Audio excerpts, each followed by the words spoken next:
Lucas 15, desde el verso 11. Aunque este libro de Lucas, el autor de este libro no se llama Lucas, pero así está en la escritura. Dice así: también dijo, un hombre tenía 2 hijos, y el menor de ellos dijo a su padre: Padre, dame la parte de los bienes que me corresponde. Y él le repartió los bienes. No muchos días después, juntándolo todo, el hijo menor se fue lejos a una provincia apartada, y allí desperdició sus bienes viviendo perdidamente. Cuando todo lo hubo malgastado, vino una gran hambre en aquella provincia, y comenzó él a pasar necesidad. Entonces fue y se arrimó a uno de los ciudadanos de aquella tierra, el cual lo envió a su hacienda para que apacentara cerdos. Deseaba llenar su vientre de las algarrobas que comían los cerdos, pero nadie le daba. Volviendo en sí, dijo: ¿cuántos jornaleros en casa de mi padre tienen abundancia de pan, y yo aquí perezco de hambre? Me levantaré e iré a mi padre y le diré: Padre, he pecado contra el cielo y contra ti. Ya no soy digno de ser llamado tu hijo. Hazme como a uno de tus jornaleros. Entonces se levantó y fue a su padre. Cuando aún estaba lejos, lo vio su padre y fue movido a misericordia, y corrió y se echó sobre su cuello y lo besó. El hijo le dijo: Padre, he pecado contra el cielo y contra ti, y ya no soy digno de ser llamado tu hijo. Pero el padre dijo a sus siervos: saquen el mejor vestido y vístanle, y pónganle un anillo en su dedo, calzado en sus pies. Traigan el becerro gordo y mátenlo, y comamos y hagamos fiesta.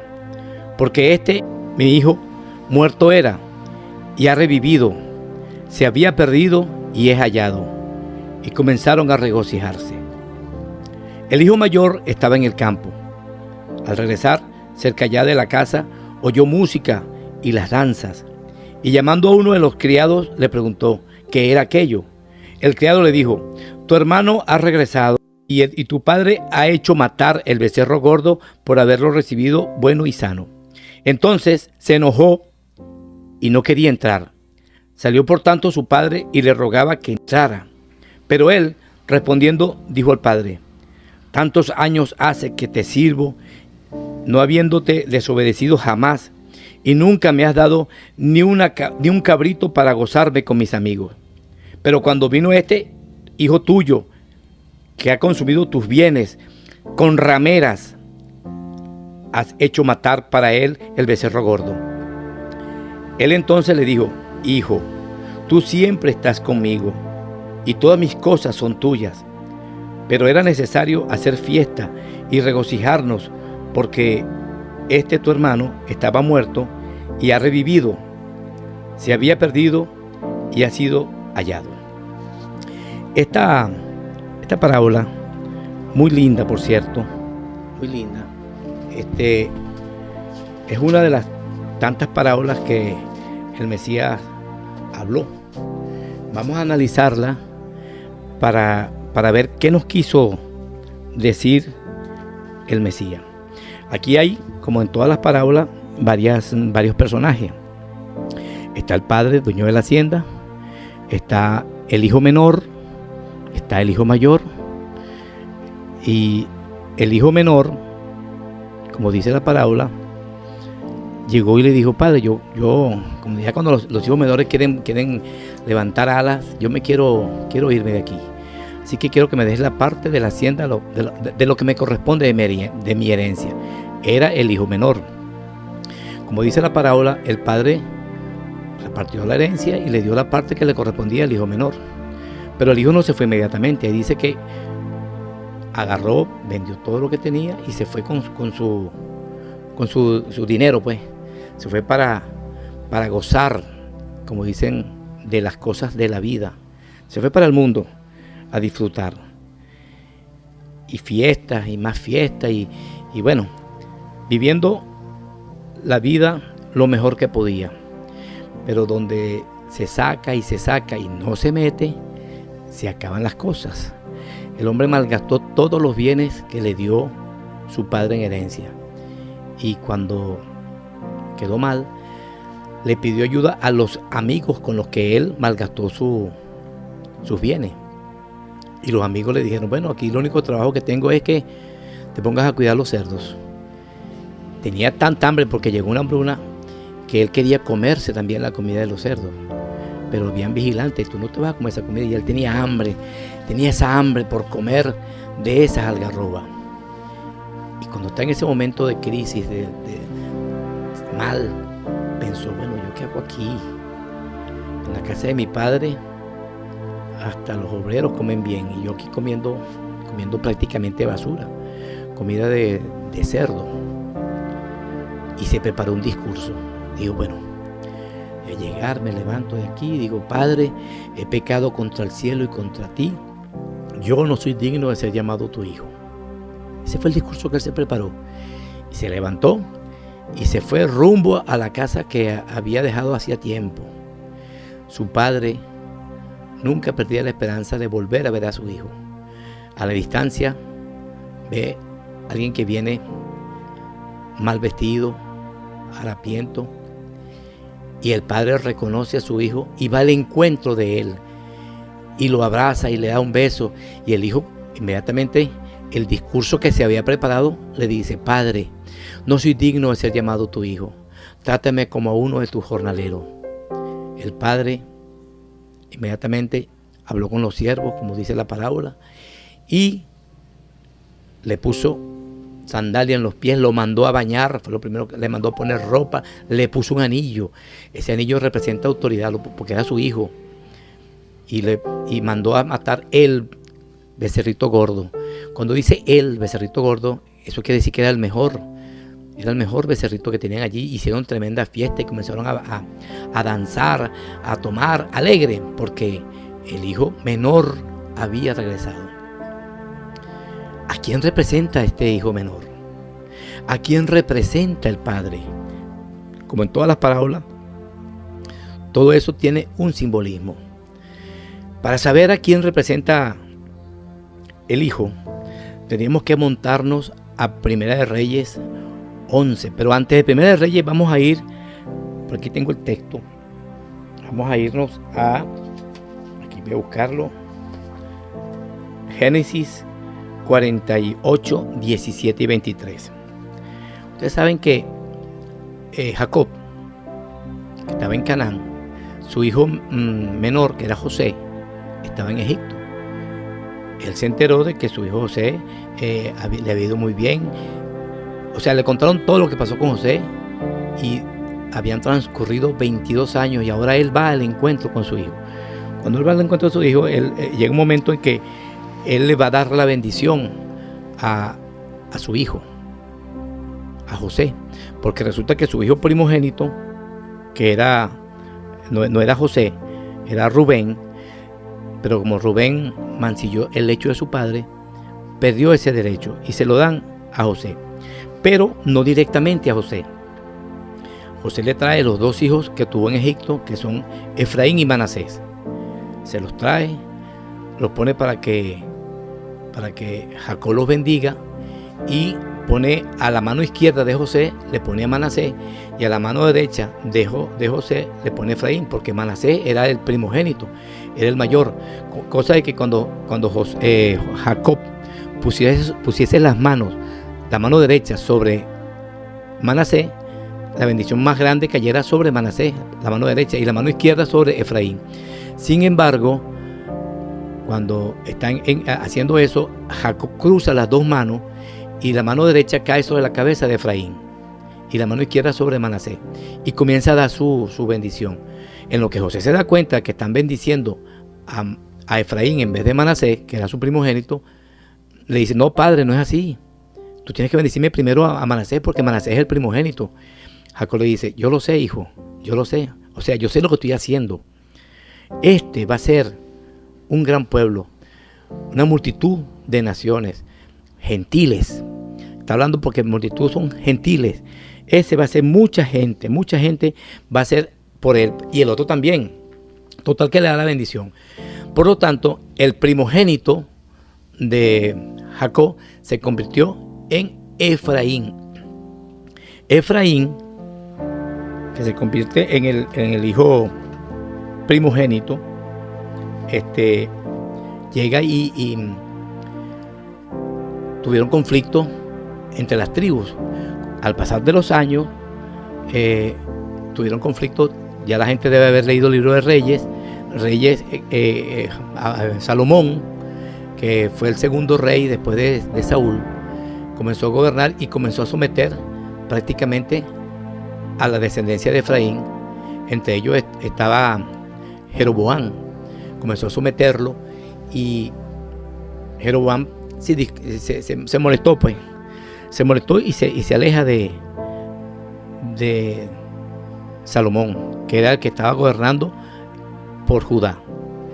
Y en 1 Reyes 11, 31, 33 ocurre la ruptura, donde se separan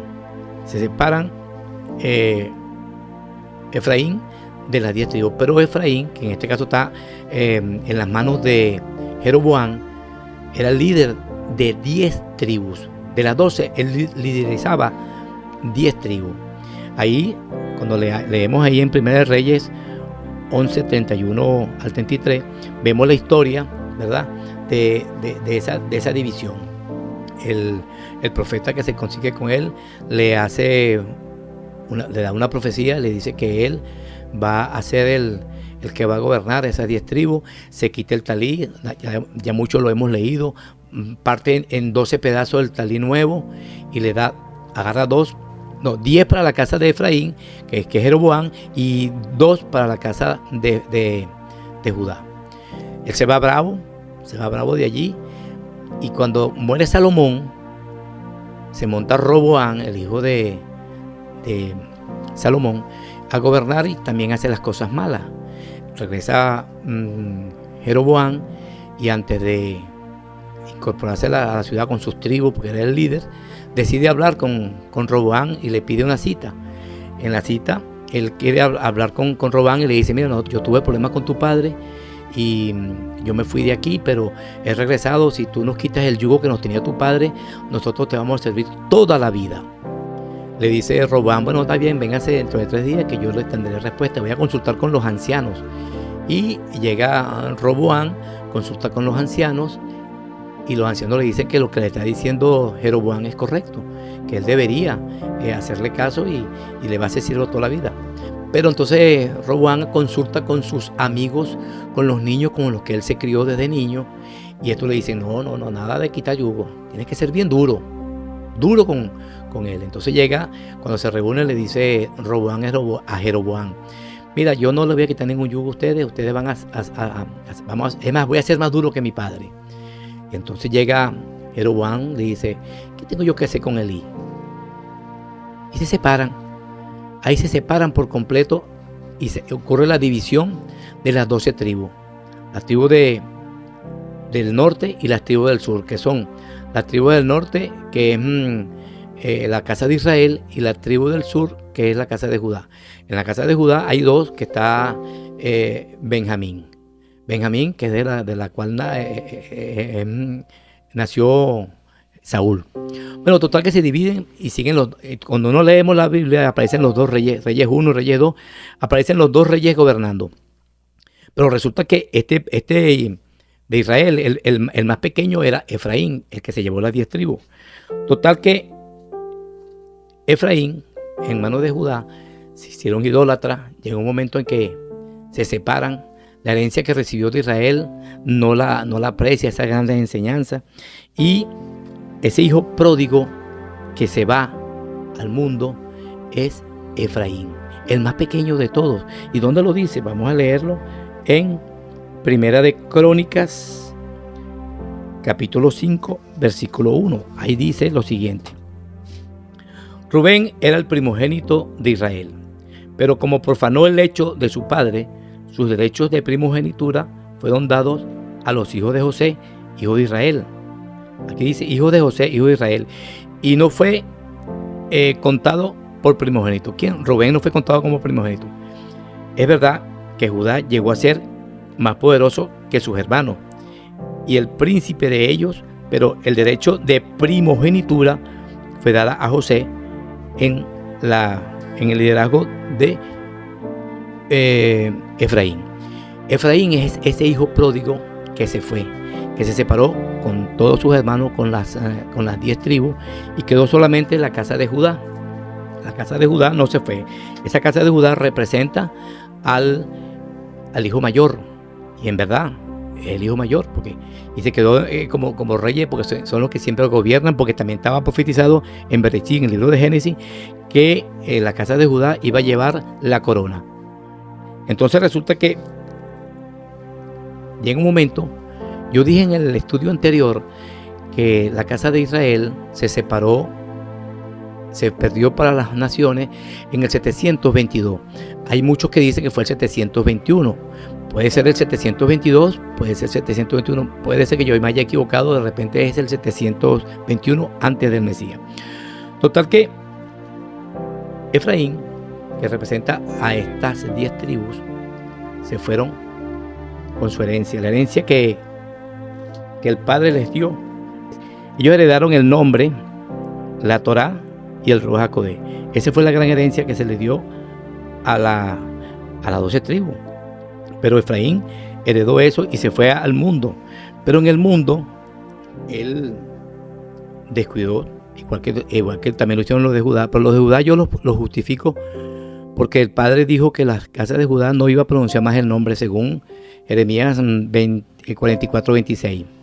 Pero la Torá la tenían la casa de Israel, las 10 tribus que se fueron al norte, se fueron a Samaria, fundaron esa ciudad, Onri fundó esa ciudad, y ahí fundaron ese monte, y bueno, ahí estaban trabajando con los cerdos. Ya sabemos a quién representa los cerdos, sabemos a qué representa la comida de los cerdos. Esa comida de cerdos es cosas que en verdad no llenan, porque Efraín, en la misma Torá dice que Efraín comió comida de cerdo. Vamos a leerlo en Oseas 9. Oseas 9 dice, voy a leer aquí Oseas 9. Oseas 9 dice: no te alegres, Israel, no saltes de gozo como otros pueblos, pues has fornicado al apartarte de tu Elohim. Amaste el salario de rameras en todas las eras del trigo. La era y el lagar no lo sustentarán, y les fallará el mosto. No se quedarán en la tierra del Todopoderoso, sino que Efraín volverá a Egipto y a Siria, donde comerán vianda inmunda, comerán cerdo, porque cuando este hijo pródigo estaba cuidando los cerdos, quería comer comida de cerdo, y eso es lo que comía Efraín en las 10 tribus que estaban en el mundo, estaban en el mundo y se estaban contaminando con rameras. Por eso que el hijo mayor, cuando regresa, le dice: tu hijo se contaminó con rameras. Nosotros sabemos quiénes son las rameras. En la palabra dice quién es la gran ramera y quiénes son las hijas de la ramera. Bueno, las 10 tribus estaban contaminándose con esa ramera y comiendo comida de cerdo que no llena. Cuando yo andaba, que no había entrado en las raíces hebreas, yo estaba como ese hijo pródigo, como Efraín. Andaba buscando, como dice Amós 8:11, palabra del Todopoderoso, y yo no la encontraba. Y yo me preguntaba, pero hay tantas religiones, tantas denominaciones, y en todas supuestamente predican la verdad, pero yo no me sentía satisfecho.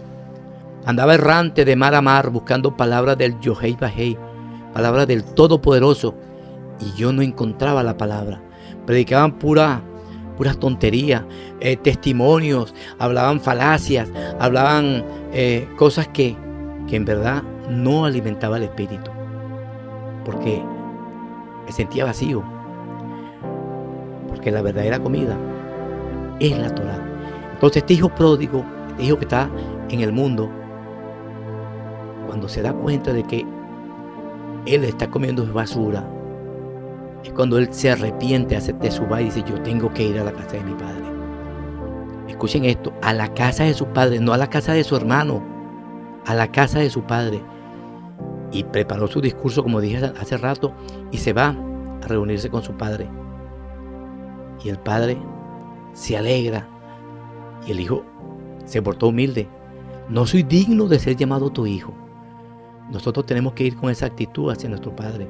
No somos dignos porque hemos estado con rameras, hemos participado de esas cosas que no se deben hacer. Entonces, este hijo dice, no soy digno de ser llamado tu hijo, pero sin embargo el padre lo perdona, lo recibe, le da autoridad y hace fiesta. Ay, pero ahora viene el problema. El hermano mayor no quiere al hermano menor y le recrimina. Tu hijo malgastó sus bienes con rameras, porque resulta que este hijo andaba con rameras y era el que andaba malgastando, porque andaba prácticamente los grandes líderes están en las rameras, y de ahí salen como el hijo menor, levantan la cabeza al cielo y dicen, ¿yo qué hago aquí? Y van, regresan a que su padre. Yo invito a todos los de la casa de Israel que están en el mundo buscando, porque llegó el momento de regresar. Cuando yo dije que ellos se fueron a la dispersión en el año 721 antes del Mesías, esos cálculos los han hecho muchos estudiosos y dicen, bueno, se fue en el 721, pero resulta que hay una profecía por allí, que ahorita no tengo los textos a la mano, donde dice que a Ezequiel le mande que se cueste del lado izquierdo y otro día del lado derecho. En una vez duró 40 días del lado, no me acuerdo si el lado izquierdo o el lado derecho. Entonces le dice, eso significa que 40 días son 40, un día por año, era que la casa de Judá iba a estar cautiva 40 años más. O sea que ya llevaba 30, porque eran 70 que iba a estar en Babilonia. Y luego, cuando se acuesta del otro lado, que le dice que iba a estar 390 días, son 390 años.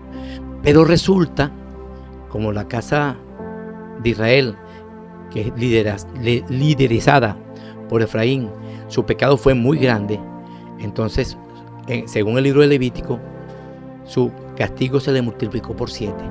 O sea que se le dio 2730 años en cautividad para que regresara a este hijo pródigo. Y si uno saca la cuenta del año 721, pasando por el año 0, nos da el año 2008 a 2009 por allí, cuando las raíces hebreas, la casa de Efraín, comenzó a regresar. Ese hijo pródigo comenzó a regresar a que su padre.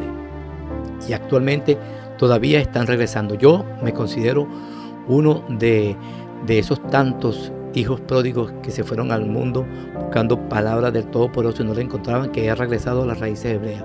E invito a muchos que lo hagan. Pero hay un detalle. Al regresar tenemos que ser humildes, saber de dónde hemos caído y no ser arrogantes, porque cuando regresa uno no debemos hacer como hace nuestro hermano mayor, que el hermano mayor no nos quiere. El hermano mayor siente celos porque estamos haciendo fiestas, guardamos el chabá, guardamos todos los moadín, guardamos el pesa, los panes sin levadura, la cuenta del Homer, la fiesta de las cabañas, el Yom Kippur. Estamos en fiesta con el Padre y nuestro hermano mayor siente celo y dice, ese hijo tuyo malgastó, no lo debes tener ahí. Sin embargo, ahora el que tiene que convencer al hijo mayor es el padre. Decirle, bueno, ahí le dice en la escritura, él estaba muerto y ha revivido. Nosotros hemos revivido porque nacimos muertos por pecado, por el pecado de heredamos el pecado de Adán, y como la sentencia fue, si comes del árbol de la ciencia del bien y del mal, muere. Nacemos muertos, tenemos que nacer de nuevo. Y entonces, cuando nacemos de nuevo es cuando buscamos al Padre. Ahí dice en la parábola, mi hijo estaba muerto, ha renacido.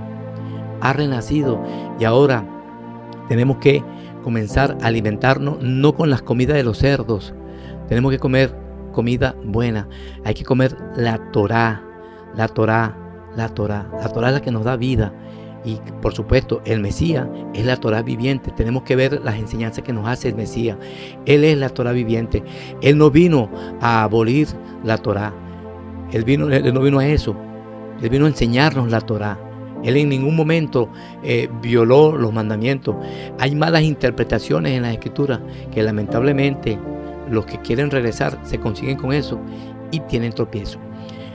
También nuestro hermano mayor se ha dedicado, que no quiere que el hermano regrese, y ha surgido por allí, lo vi en las redes hace poco, surgió un movimiento nuevo que se llama los Joaídas, las leyes de Noé, que hay una secta que están surgiendo, que la están dirigiendo los rabinos ortodoxos, donde dicen que tú no tienes por qué regresar a las raíces hebreas, tú tienes que cumplir las leyes de Noé, que son 7.